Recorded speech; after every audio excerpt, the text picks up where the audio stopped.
एक राम दशरथ का बेटा, एक राम घट-घट में लेटा, एक राम का सकल पसारा और एक राम है सबसे न्यारा। तो इस जो सबसे न्यारा राम है, इस राम की बात की जा रही है। राम जो है, वो हमने रामायण में भी पढ़ा, राम की महिमा के बारे में। राम जितने मर्यादा पुरुषोत्तम श्री राम के बारे में हम जानते हैं कि उन्होंने कैसे अपने जो मर्यादित उस जो शरीर मिला था, उसमें मर्यादा रखते हुए कैसे इस दुनिया में उन्होंने निर्वाह किया और सारे कार्य करते हुए भी उन्होंने अपनी मर्यादा कायम रखी। तो हर किसी को यही कहा जाता है कि हे इंसान, तू इंसान बन जा, मर्यादा में रहना सीख जा। क्योंकि किसी पशु-पक्षी या जानवर को नहीं कहा जाता कि तू गधा है तो गधा बन जा, घोड़ा है तो घोड़ा बन जा, अगर कोई कबूतर है तो तू कबूतर बन जा। लेकिन ये ज़रूर कहा जाता है कि हे इंसान, तू इंसान बन जा। क्योंकि इंसानों के लिए ही कहा है कि कुछ भी बनो मुबारक है, पर पहले एक इंसान बनो।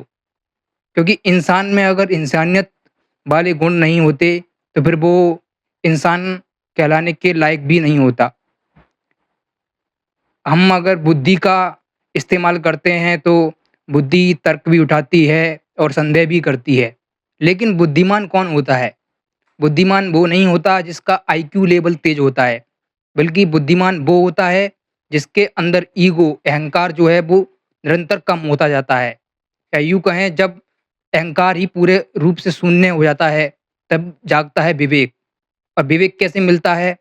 वो रामचरितमानस की चौपाइयों में आता है कि बिन सत्संग विवेक ना होई, राम कृपा बिन सुलभ ना सोई। तो ये राम की कृपा के बिना आसानी से प्राप्त नहीं होता। क्योंकि विवेक ही ऐसी समझ होती है जो हमें हमारे जो परिस्थितियाँ होती हैं, उनमें जैसी भी परिस्थितियाँ होती हैं, उसके हिसाब से जो निर्णय लेने होते हैं, उसका चयन कैसे किया जाए, ये सिर्फ़ हमारे विवेक पर निर्भर करता है। विवेक में अहंकार जैसी कोई बात ही नहीं होती, उसमें तो सिर्फ़ सहनशीलता, नम्रता और प्यार जैसे गुण ही दिखाई पड़ते हैं। इसलिए संत महात्मा, पीर पैगंबर हर बात में यही कहते हैं कि हमें विवेक से काम लेना चाहिए, ना कि बुद्धि से।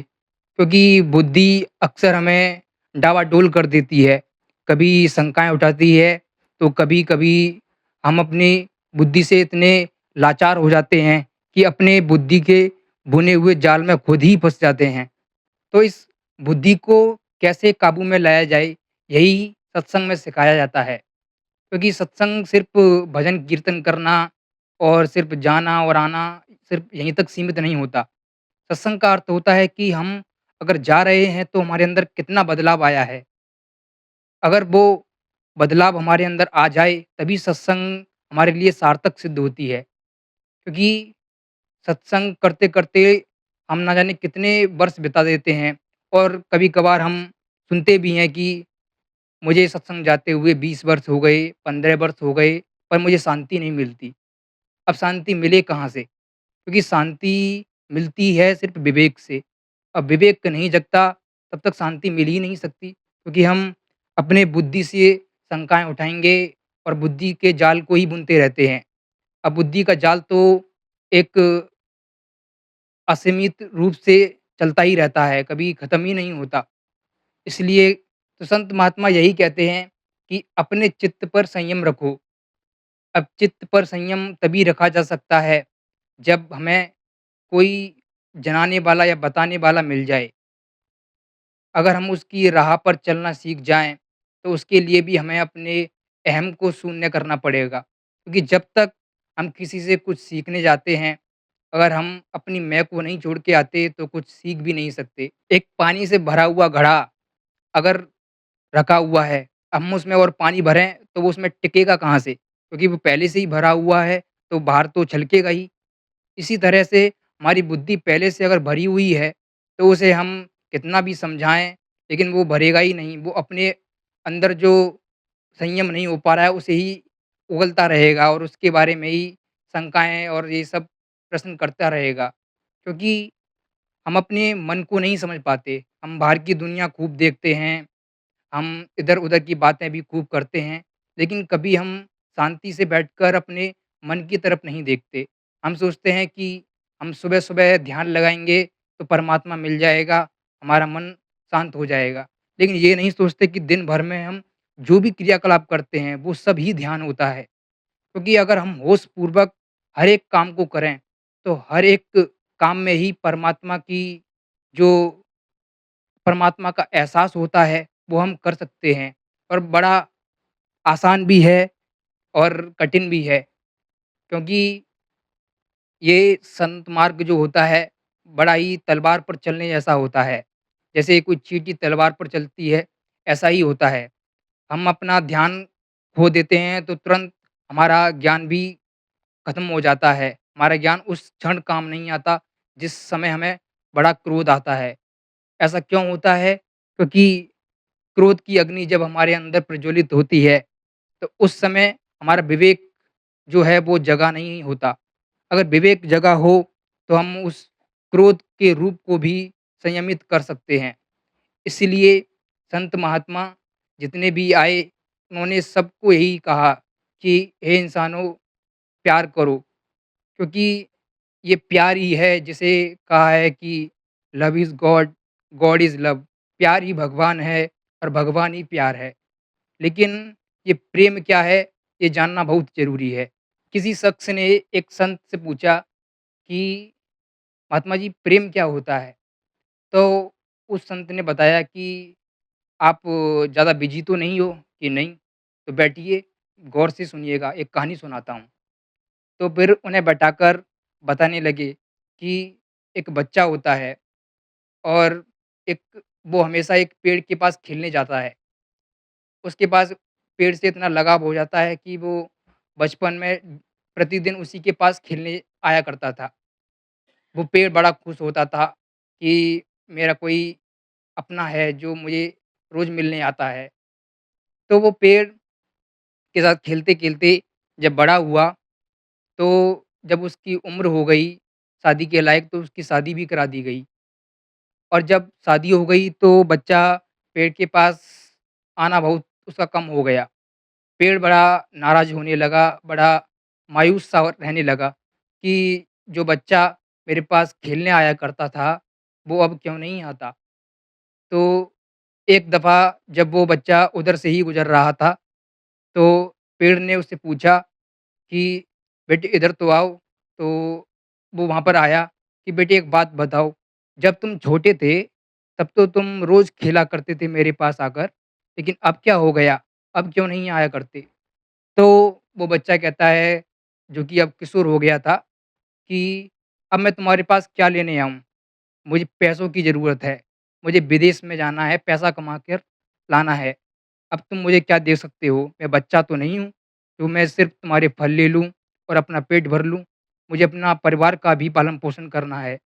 तो फिर वो पेड़ कहता है कि मैं अब भी तुम्हारी मदद कर सकता हूँ। कि वो कैसे? कि मेरी ये इतनी बड़ी-बड़ी शाखाएँ हैं, वो अभी भी तुम्हारे काम आ सकती हैं। तुम इन्हें काट कर बाज़ार में बेच सकते हो और खूब सारा धन भी प्राप्त कर सकते हो। तो बच्चा बड़ा खुश हुआ और उसकी शाखाओं को काट कर बाज़ार में बेच आया और खूब सारा धन भी प्राप्त कर लिया और वो अपने परिवार के साथ फिर खुशी से रहने लगा। फिर पेड़ फिर सोचने लगा कि ये फिर आना बंद हो गया, पर पेड़ को इतना दुःख उससे नहीं था कि मेरे पास नहीं आ रहा, उसे दुःख इसलिए होता था कि जब भी गुज़रे तो कम से कम खुशी उसके चेहरे पर झलके, ना कि उदासी। लेकिन फिर वो 1-2 महीने बाद फिर उधर से निकला, मायूस-सा, उदास-सा होकर जा रहा था, तो पेड़ उसे देखकर भी मायूस हो गया कि अब क्या हो गया? अब तो तुम्हें धन भी प्राप्त हो गया था, तो भी तुम इतने खुश नहीं नज़र आ रहे। तो फिर वो बच्चा कहता है कि तुम्हारा धन कितने दिन चलता? मेरा 1 महीना का खर्चा चल गया, अब आगे का कौन ख़्याल रखेगा? तो फिर पेड़ बड़ा मायूस हुआ और फिर सोचने लगा कि मैं अब भी तुम्हारी मदद कर सकता हूँ। जो मेरा ये तना खड़ा हुआ है ठूँठ-सा, इसको तुम पूरा काट कर ले जाओ। अब वो जो तना खड़ा था उसको वो काट कर ले जाता है और फिर बेच आता है। तो फिर भी उसका खर्चा नहीं चल पाता। फिर वो आता है उधर से एक 15-20 दिन बाद उधर से ही गुज़रता है। फिर वो मायूस-सा उदास-सा होकर जा रहा होता है। तो फिर वो अब जो तना था वो अब सिर्फ़ ठूँठ रह गया था। तो फिर वो उदास नज़र आता है तो फिर पेड़ कहता है कि अब भी मैं तुम्हारी मदद कर सकता हूँ। वो बच्चा दूसरे शहर जाना चाहता था और बीच में एक नदी थी। अब उसे नदी पार करनी थी तो नाव तो चाहिए ही थी। तो फिर उसे एक नाव की ज़रूरत थी। तो फिर उस पेड़ ने देखा तो कहा कि मेरा जो विशाल ठूँठ है, इसको काट कर तुम ले जाओ, तो तुम्हें बढ़िया-सी सुंदर-सी नाव मस्त मिल जाएगी। तो फिर वो बच्चा आराम उसको काटता है और उसकी नाव बना लेता है और खुशी-खुशी उसे उसमें बैठकर विदेश की ओर चला जाता है। तो इस कहानी का आशय सिर्फ़ यही है कि पेड़ हमेशा उस बच्चे की खुशी चाहता था। उसने अपना पूरा जीवन न्यौछावर कर दिया, लेकिन बच्चे से कुछ नहीं माँगा। तो प्रेम यही होता है, वो हमेशा दूसरों का भला सोचता है, दूसरों को सिर्फ़ देना जानता है, कुछ लेना नहीं जानता, कुछ माँगता नहीं है। जबकि बच्चा जो था, वो उससे सिर्फ़ ले ही रहा था। उसे उससे सिर्फ़ स्वार्थ के लिए उसने रिश्ता कायम किया हुआ था कि जब तक उससे काम निकल रहा है, सिर्फ़ तभी तक उसके पास आना है, वरना नहीं आना। तो प्रेम की जो शिक्षा थी, वो पेड़ ने बखूबी से हमें दी। तो वो संत की बात सुनकर वो शख्स बड़ा ही खुश हुआ और उसे भी समझ आ गया कि प्रेम असल में होता क्या है और आखिरकार क्यों कहते हैं कि प्रेम ही भगवान है और भगवान ही प्रेम है। साध संगत जी, धन्यवाद जी।